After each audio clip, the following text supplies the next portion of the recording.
What is up, beautiful people of YouTube? My name is Jerutastic, and welcome to another very special episode in the Tropico 6 tips and tricks series that we're doing here on my channel. Of course, a lot of you request that I do these videos, and there's nothing more in life I love than sharing how I run my island or how I do things in my island. Today we're going to be focusing on how to keep unemployment low in Tropico 6. Again, that's how to keep unemployment low. I like to give you a disclaimer.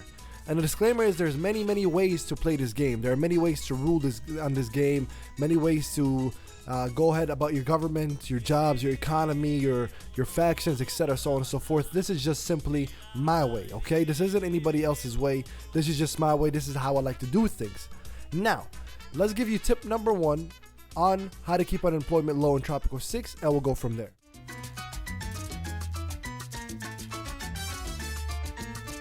The first tip, as I always give you guys, is always look at the almanac, because the almanac, we're gonna exactly know how much unemployed people we have, what level they are, what level they are, etc., so on and so forth. So let's take a look here.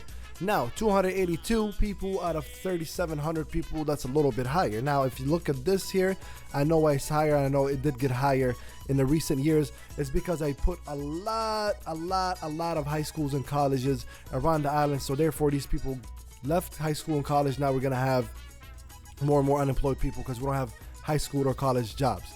Now we take a look at this, okay? So we have about 283 people that are unemployed. The first thing we need to look is to look at the almanac. Now the almanac is telling us 124 of them are uneducated, 100 of them are high school, and 60 college workers. So that's who's unemployed. So that's why it's very important, because you need to know what kind of jobs you need to place. So that's the first thing that we needed to look at. Now that we know who's unemployed, let's take a look at the second step. Now that we know who's unemployed, let's take a look at what kind of jobs can we give them. Now, if you're new to this island, this island is based off of my Tropico 6 Season 1 series.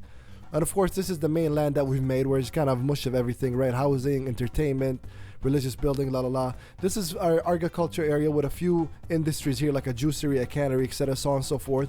And this is strictly like our industrial powerhouse island, right, that we're doing over here. Of course, we plan on expanding over here. So if you haven't really watched it, I go ahead and watch my series if you're just interested in this stuff. And this island is kind of like a makeshift island that connects the mainland to this land. So we built a few things here just to take advantage of it. And we have a few military governmental buildings here, like the drone command, the space, and the nuclear plant. So okay, so what kind of jobs, that now that we know who is unemployed, what kind of jobs should we create for them in Tropico 6? Well, that's depends on how you want to go about it. The two jobs that you can never ever go wrong with is plantations and ranches, because they're gonna make you give you food for you people and make you a little money on the side. So we can go ahead and start doing some food and some ranches things over here. Now let's go ahead, and we had about 124 uneducated. So let's go ahead, if you get a few ranches for the uneducated people. I know I have a apparel factory over here. Believe it's this one right there. Yep, that's it right there. So plopping a few ranches or llama ranches, because it's gonna give us wool for it, that's not gonna be a bad idea at all. So let's go ahead and see if we can fit a few over here, and let's go ahead and get it started. 4, 8, 12, 16. So 16 people, boom, just got a job. Okay, so now this is how you go about it. You gotta know what you got and what you do. You can never go wrong with excess stuff, because whatever doesn't go for your factories goes to your docks and gets imported. So over here we got also high schoolers. So this is what I built just yesterday night when I was playing a little bit off camera. But over here we have creamery, and creamery needs sheep for the milk, right? So let's get a few more sheep, right? We're focusing right now on a specific one, and I do advise you to focus on a specific type of unemployed people. This way you don't really complicate yourself. Right now we're just focused on an uneducated. Now of course I'm not going to go through this, because this would be like a 30 minute video. If you want to see exactly how I go about it, watch episode number 22.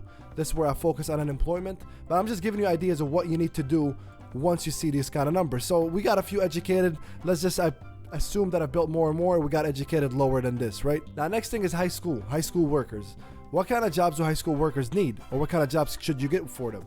Now the sweet thing about being in the modern era times is the high school workers you can do hydroponic plantations and factory ranches, because that requires, hydroponic plantations only because that requires high school workers.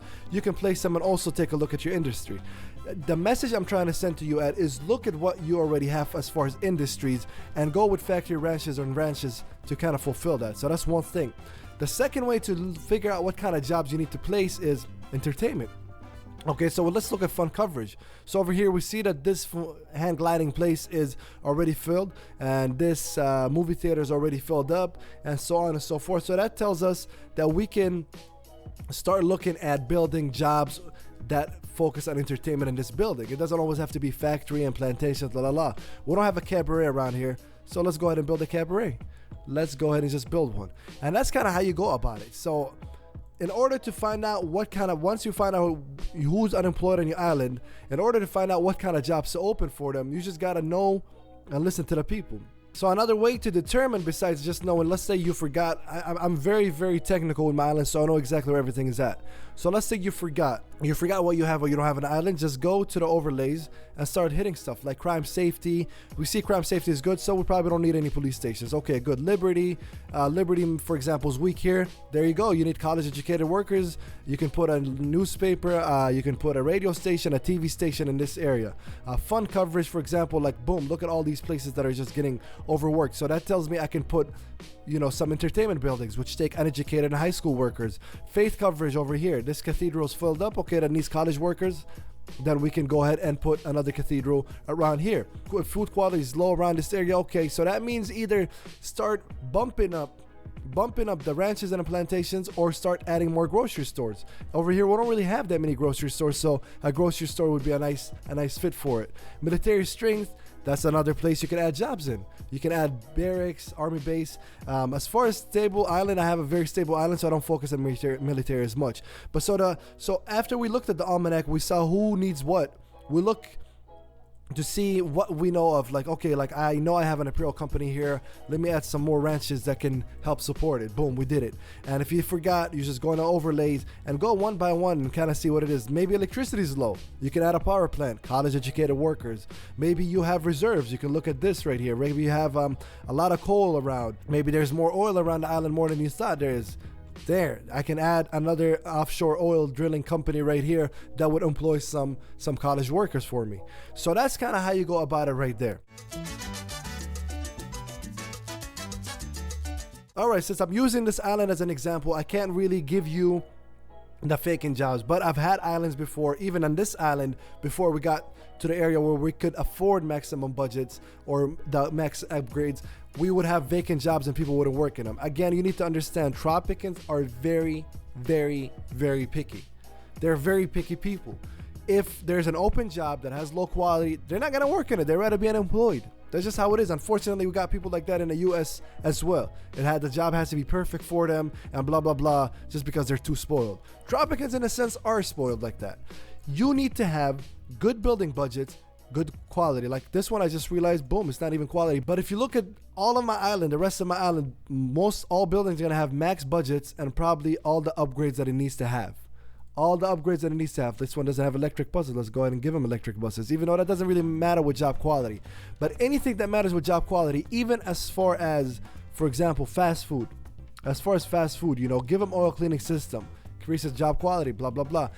It's very, very, very important that you have the max budgets, because you can have, again, this island maybe is not the best example because I have 0 vacant jobs, but because my jobs are very desirable, I can blow a job anywhere and people will go to it. That's just how it's gonna happen here. They're not gonna wait around for it. I can even blow something in the middle of this right here, and I bet here. Again, I'm not gonna save this just for the sake of the tutorial, but I guarantee you this is gonna get filled up right away. Boom, not even a split second, it's filled up and it's in the middle of nowhere. So if you give them that max budgets, if you give them all this stuff, it can happen. Now, job happiness, as you can see here, is not very high for me, is because there's a lot of unemployed people, obviously, and if it is dipping down, as you can see, unemployed people, but workplaces, a lot of them. But anyways, you need to have max budgets and you need to focus on the job quality. That's just how it is. They're not gonna do it. Like, why would you work here in a parking ramp when if I put it on a default budget, his job quality is 55? Why would you work there? Why would you work in a parking garage when you can go maybe be unemployed and just have a better job quality? Of course, some jobs unfortunately, job quality is not going to get higher than what it's allowing you to be. There are other things that you can look at, like modifiers like Ministry of Economy and a budget modifier. So efficiency is high, but unfortunately, there's not so much you can do as far as job quality. You can give them the max, you can give them, the upgrades, but some jobs are obviously less with the job quality. But you look at this one, 75, 95, 65. So some of them that's just how it is. It's not gonna go higher than that. So the second thing to look at is building budgets and the job quality. Make sure once you plop jobs to keep them there and to have people not just leave their job, to have higher budgets. This way it can be more desirable for them.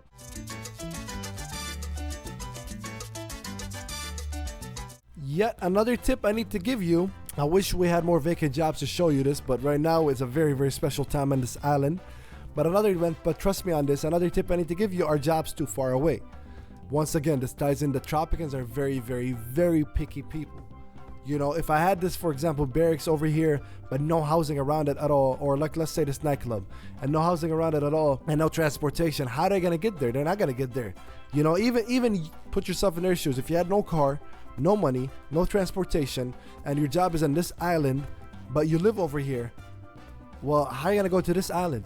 So you need transportation, you need parking garages, you need metro stations. Their job's too far away. As you can take a look, these buildings right here are bus stops. Some of them are efficient, some of them are not. But as you can see, there are bus stops all over this island. There are metro stations all over this island. There's parking garages all over this island. I make sure that, it gets filled up, like a parking garage here. Then, you go down here. Here's another one here. And this one, for example, serviced 2,600 people since I've built it. So there are a lot of things that you can do. So another thing you can look at, like I just built this in my homelessness tutorial video that I was doing, and I built a parking garage for them. Already 18 people have used it, and we haven't even played that much. So another thing you need to look at is, hey, are my jobs too far away? And this industrial area, that one of the last ones we built, before I built this, I built all these tenements that weren't even filled up not too long ago, but look at them getting filled up now. Just 2 buildings, they're not filled up to the max, and they're gonna get filled up even more because we're adding jobs here. So our jobs too far away. Tropicans like to work where they live, but if they don't, some people are willing to travel if there's metro stations, if there are parking garage, if there are bus stops. Of course, the Telefreak station, I wouldn't really recommend that, but that's just another example to give you. Just to wrap up, before you look at the 301, be like, oh, that's a lot, that's fine with me. I'm never, ever worried about homelessness. It's the reason why I'm not even going about demolishing the hell out of this number, which, by the way, again, if you want to see a good example of that, then I'll link, or I'll have episode number 22 in the card. So press the card in the upper right corner there if you want to watch how I bring the numbers down heavily. I don't want this to be like a 40-minute video on how to abolish homelessness and unemployment. But trust me, this is a number I can take care of easily and get it down to 100 to 50 if I focus like 20-30 minutes on it. So that number doesn't scare me because I'm just doing a tutorial. But for the sake of this tutorial, for the sake of not taking too long, now of course the last tip or bonus tip I give you, in this case right now, I have a lot of unemployed people that I need to do projects for. Once again, I refer you, or I tell you to go watch episode 22 after this, because I also covered this and that. Now I have a lot of people that are coming to the island, and I don't have a lot, we need to take care of the 300 people. And I keep having people come in like +1, +2, +1, +2, and I have a lot of ducks. So while that happens, what we're gonna do is Tropico first. So that decreases immigration by 80%. Stop immigration coming in. Take care of the people you already have unemployed. This way you can keep it low. Once you take the number, bring it low again, you can open immigration if you'd like. But make sure you focus on immigration as well. Now, of course, unemployment and homelessness go hand in hand, and I made sure I released both videos at the same time. Another video that you need to watch is how to keep homelessness low in Tropico 6. Make sure you check that video out once you take care of your unemployment problem. If you have a homeless problem, go check that video out. With that being said, ladies and gentlemen, my name is Jerutastic. I hope this video taught you something. Once again, I do apologize about not going more and more about like the building process of it, just because it's not really a building tutorial as much as here's what you need to do it. But every step I've given you, this is how it would work for me. A Teamster's office is another thing that I forgot about that you can do, because not only that, boom, extra six shifts, and there you go. And in case, if you have a lot of industries, it'll move the industry around. But with that being said, this is how I keep my unemployment low in Tropico 6. If you watch my series, you'll always see that I check the almanac. You always see my unemployment. It's probably the highest it's ever been. And that's because, like I said, we have immigration in. We haven't really been doing a whole lot around the island. But with that being said, ladies and gentlemen, watch episode number 22 to get a bigger picture on how to keep unemployment down in Tropico 6, and watch how to keep homelessness down in Tropico 6 video as well. If you're new here, please make sure you join the J Army by hitting the subscribe button. It's always free, doesn't cost you anything. And hit the like button if you're not new here. Let me know what questions you guys have about this. I really appreciate you guys watching. My name is Jerutastic, and I am